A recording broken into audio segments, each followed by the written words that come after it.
वरी ते नाव तुझे गोंधिले. नको तो धर्म मला जो मला पाळताना आला, नको तो ग्रंथ मज जवळी जो मला चाळताना आला.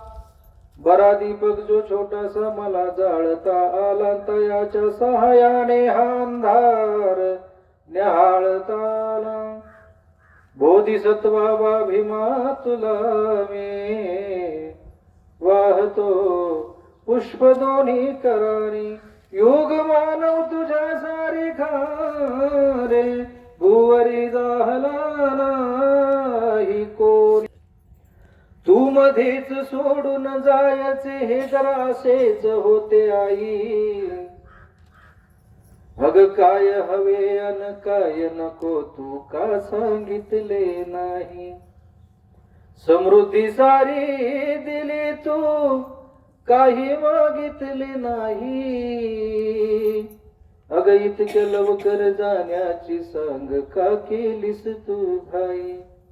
आई तुझी आठवण मी पुरता गहीवर तो, निघून गेली गाय आज गोठा हंबरतो.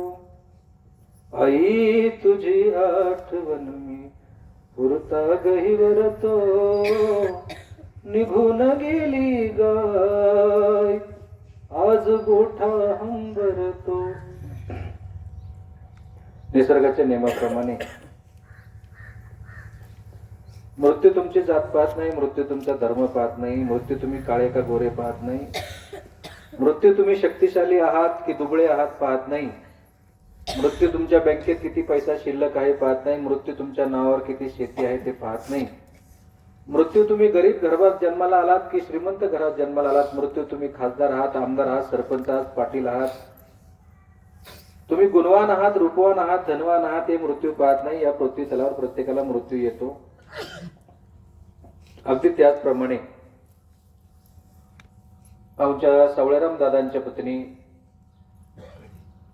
परिवाराला वाटत असतं की माझ्या नवऱ्याला वाटतं माझी बायको, मुलांना वाटतं आमची आई, बहिणीला वाटतं माझी बहीण, आणि ज्या ज्या नात्यागोत्या बरोबर आपण राहतो त्या प्रत्येकाला वाटतं की आमची ही जसं जसं नातं त्याची असेल तिनं आमच्या सोबत राहावं, त्याने आमच्या सोबत राहावं.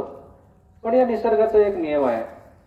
या निसर्गामध्ये जे जे काही उपजलं, जे जे काही निर्माण झालं, ना एक दिवस या जगामध्येच पुन्हा विलीन व्हावं लागतं. हा निसर्गाचा नियम आहे.